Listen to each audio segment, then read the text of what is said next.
Kita beralih ke Amerika Serikat, saudara, datang dari seorang perempuan anggota militer Amerika Serikat bernama Rosita Baptiste.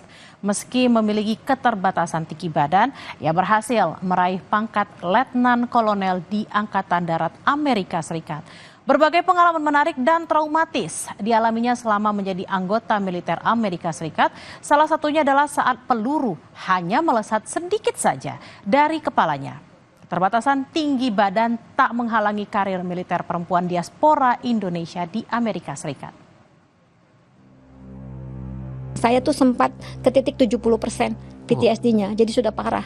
Tapi saya terus ketemu dokter, ngomong-ngomong sama dokter gimana caranya. Dan itu iman kita ya, sebagai orang beragama, kita ngomong sama Tuhan kita gimana caranya supaya saya nggak mimpi buruk lagi. Mengalami PTSD, Post Traumatic Stress Disorder, atau kondisi kesehatan mental yang muncul setelah mengalami atau menyaksikan kejadian traumatis adalah pengalaman membekas bagi Letnan Kolonel Rosita Arwan Orchid Baptiste. Nyaris terkena peluru nyasar saat ditempatkan di Baghdad, Irak. Rosi, demikian ia biasa disapa, adalah perwira militer AS. Kalau ngelihat angle-nya, kalau ngelihat sudutnya semuanya memang harusnya kepala saya yang kena. Diaspora Indonesia lulusan Fakultas Hukum Universitas Sumatera Utara ini pindah ke South Carolina tahun 2000 karena menikah dengan pria warga AS. Pertama kali saya kerja harus bersihin restroom, saya nangis. Setelah beberapa bulan bekerja menjadi kasir di restoran cepat saji dan tos serba, Rosi mencoba melamar ke Angkatan Darat AS. Nggak mungkin lah, masa punya gelar sarjana hukum, kerjanya begini-begini aja, ya kan?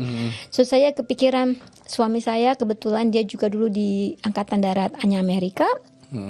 Dia bilang, kenapa kamu nggak gabung ke Army aja? Mereka nggak bakal tanya udah punya pengalaman kerja apa belum. Gagal ujian tertulis pertama tak membuat Rosi patah semangat. Ia belajar keras mengikuti ujian kedua dan lulus, demikian juga dengan ujian fisik. Tapi karena saya bukan warga negara Amerika, saya hanya boleh memilih beberapa jenis pekerjaan. Jadi pilihan yang mereka kasih cuma jadi supir, montir, tukang masak, dan saya pilihnya montir, mekanik. Maka Rosi pun masuk sekolah mekanik di Fort Jackson, South Carolina.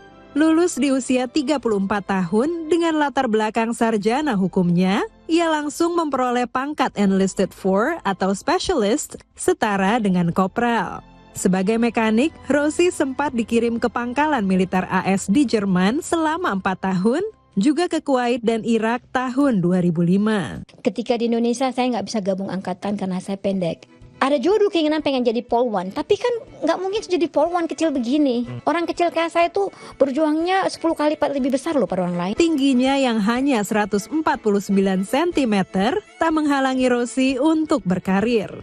Setelah menjadi warga negara AS, ia melanjutkan sekolah perwira dan lulus menjadi Letnan 2 hingga kini berpangkat Letnan Kolonel. Yeah, I think what she's accomplished is amazing. Again, to be a female, a minority female at her rank is a great accomplishment, and she's also a great leader. I think that what she's doing to represent her country is amazing, and again, achieving that rank, even in the United States Armed Forces, is something to be recognized. So it's very admirable. Rosi yang kerap memperkenalkan Indonesia di tempat kerjanya berharap dapat berpartisipasi dalam latihan militer antara AS dan Indonesia. Kalau masalah hati ya, lahir dan besar di Indonesia, itu tetap kita cinta Indonesia. Cintanya tuh nggak bakal bisa lah lupa. Makanan Indonesia, oh my gosh, it's the best.